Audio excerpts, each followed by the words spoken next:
Alors, dans la série des 4C, qu'on a introduit précédemment, on va parler de pensée critique.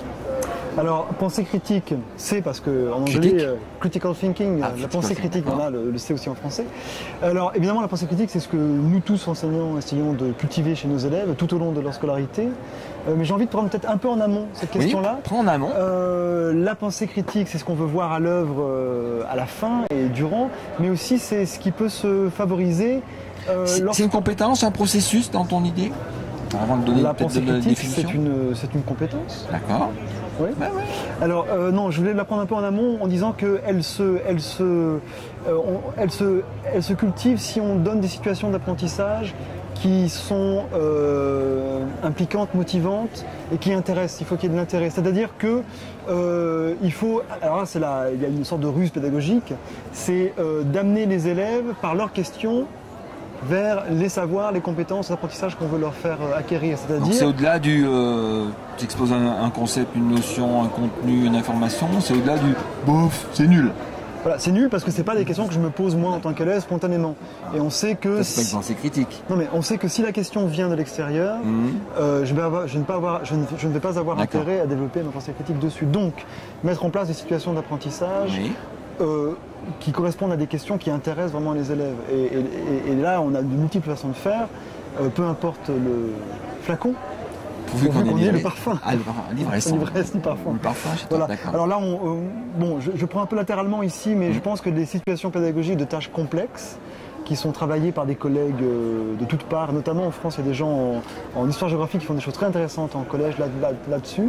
D'accord, c'est à tous les niveaux là, la pensée critique, même chez les tout petits. Ah bah oui, bien sûr. Oui, okay.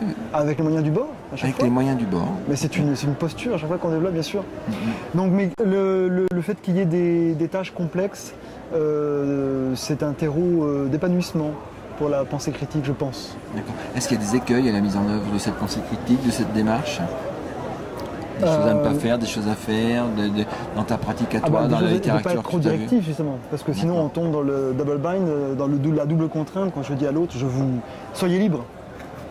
Je vous demande de penser par vous-même. D'accord. Hein, donc ça c'est sans doute un écueil classique. D'accord. Et très ancien.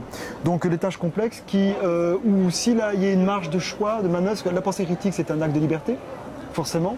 Et donc je pense qu'il est important que la liberté, l'élément, un facteur de liberté, un quotient de liberté, un ingrédient de liberté, soit présent à tous les niveaux pédagogiques, parce que c'est aussi un élément de motivation très important, hein, que l'étudiant... Alors c'est pas seulement une ruse pédagogique, parce que ça le motive qu'ils choisissent, hein, mais c'est une mise en responsabilité aussi. Alors ils peuvent choisir la forme par laquelle ils me montreront qu'ils auront compris. Ils nous montreront qu'ils auront compris. D'accord. Tu peux c'est pour toutes les matières pareil. On parlait des niveaux, c'est sur tous les niveaux. Ça peut être matière scientifique, matière littéraire. Alors, on peut développer il me semble que oui, mais qu'on va ici toucher la question de la créativité. Oui. Parce qu'il y a sans doute des conditions d'enseignement liées au programme, à la lourdeur des programmes. Et donc, concrètement, je suis enseignant, je veux mettre en œuvre cette pensée critique. Tu as des petites astuces, des recettes, une tambouille Monsieur Jourde, conseil du jour. Et bien... Toi, comment tu fais pour mettre en œuvre une pensée critique avec tes élèves? Tu sais, les idées, elles viennent chemin faisant. Chemin faisant, exactement, par une spirale vertueuse. Donc, c'est Vygotskyien comme raisonnement. Voilà, je peux pas te dire beaucoup mieux que ça. Je peux partir maintenant parce que j'ai pas de là-dessus. Ok, donc développer la pensée critique. Voilà, très bien.